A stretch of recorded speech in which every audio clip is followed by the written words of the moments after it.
Short exercise 17-7, we're going to calculate inventory ratios, gross profit ratios, and receivable ratios. So a sales company's home improvement store chain reported the following summarized figures. So again, we've got two income statements, two balance sheets, and we have some extra information about common shares outstanding. So our first task, compute the inventory turnover, days sales and inventory, and gross profit percentage. So the first one is the inventory turnover. So we need to figure out what the formula is in words. So the formula is cost of goods sold divided by average merchandise inventory.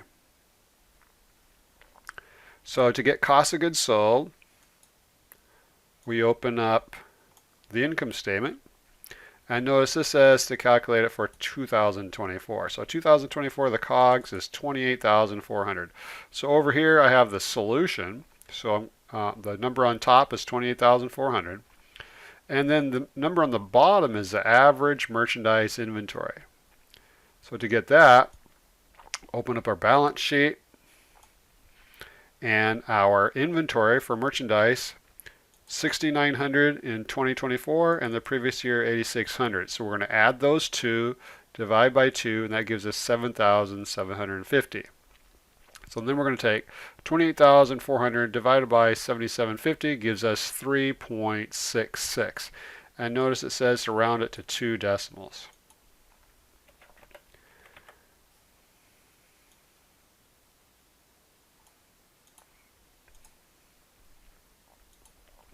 So what does 3.66 means?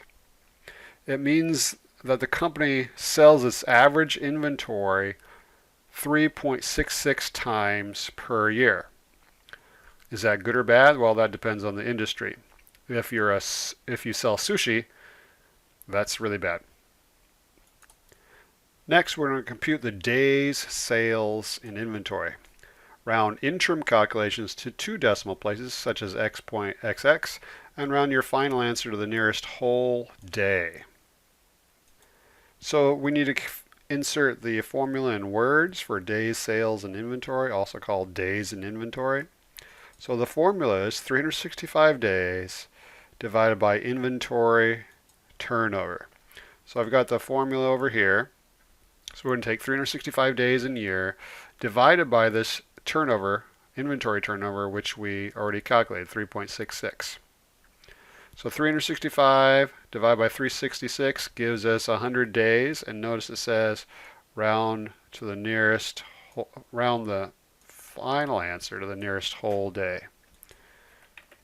So what does that mean? That means that we sell our inventory every 100 days. In other words, our inventory is on average sitting on the shelf for 100 days.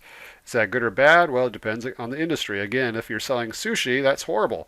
If you're selling airplanes, giant jumbo jetliners, maybe that's not so bad.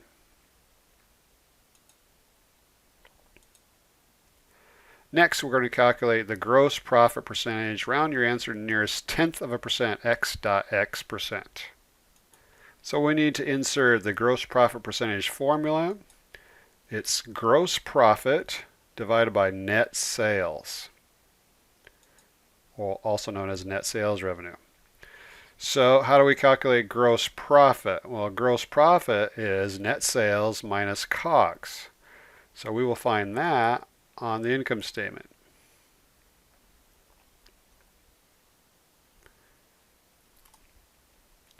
So over here I have the solution, and we take gross profit divided by net sales revenue. So remember, gross profit is net sales revenue, which is 40,600, minus cost of goods sold, 28,400, which gives us this 12,200. We then divide that by the gross profit or net sales revenue, which is 40,600, and we get 0.3. And we need to convert that to a percentage, so we multiply that by 100 and we get 30%.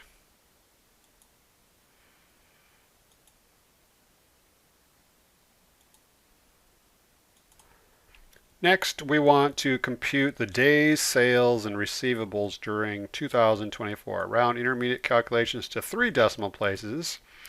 Assume all sales were on account. And round intermediate calculations, well, it just says that. And round the final answer to the nearest whole day. So days sales and average receivables. What we're trying to do is figure out the number of days it takes to collect the average balance of receivables. So I have the formula over here. Days sales and receivables is 365 days divided by AR turnover ratio. So before we can do this, we have to back up and calculate the AR turnover ratio. So the formula for AR turnover ratio is net credit sales divided by the average net AR, accounts receivable. So let's go to open up our income statement, and we find out that, remember, we're doing this for 2024. So over here we have our net credit sales, 40,600. Now remember, it said assume all sales are on account. So all these sales, 40,600, we're going to assume it's on account. So that's the number on top, 40,600. Then we need to take or calculate the average net accounts receivable, which we find on the balance sheet. So we've got AR 7,500 plus the previous year's ending AR 5,200. We add those two, divide by 2, we get 6,350. So we're going to take 40,600. Divide by 6,350 gives us 6.394. Remember, it says round intermediate calculations to 3 decimal places. So 6.394. Now we can take the 6.394, which is AR turnover ratio, and plug it down into here. So we take 365 days divided by the 6.394, and we get 57 days. Now remember, it says round your final answer to the nearest whole day. In other words, no decimals. So I'm going to plug in the formula here. 365 days divided by AR turnover ratio, and that gives us this 57 days. So what does the 57 days means? It means it takes an average of 57 days to collect their average balance of receivables. Is that good or bad? Well, if when they sell something on account and they're only giving 30 days to pay, then this is horrible. It's taking people almost double that. But if they're giving an average of 60 days to pay, then it's not so bad.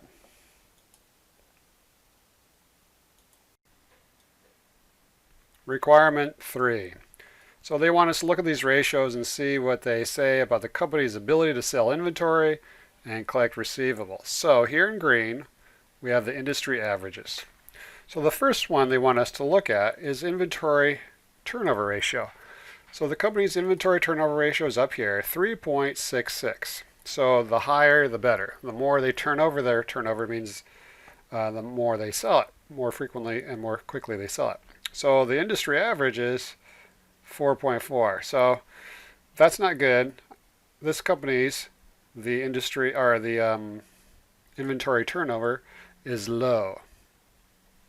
It says this could be an area to look at and compare to the prior year. Then they want us to talk about the gross profit percentage. So the gross profit percentage is right here, and it's 30%. Well, how does that compare to the industry average? The industry average is 24.7. So this company has a higher one, so that's good. So they have a high gross profit percentage, which is a good indicator. And then they want us to look at the amount of time it takes to collect receivables. Well, for this company, it takes them an average of 57 days to collect their receivables. What's the industry average? Remember, the lower is better. The more you collect your receivables, the more frequently, the better. Well, the industry average is a little over 8 days, and this company's taken them 57 days. Oh, that's actually pretty bad compared to it's really bad compared to the industry average. So this is high, but it technically depends on the company's credit terms. Most AR you have 30 days to pay it off. However, if this company is allowing customers to pay off in 60 days, then this 57 days doesn't seem so bad.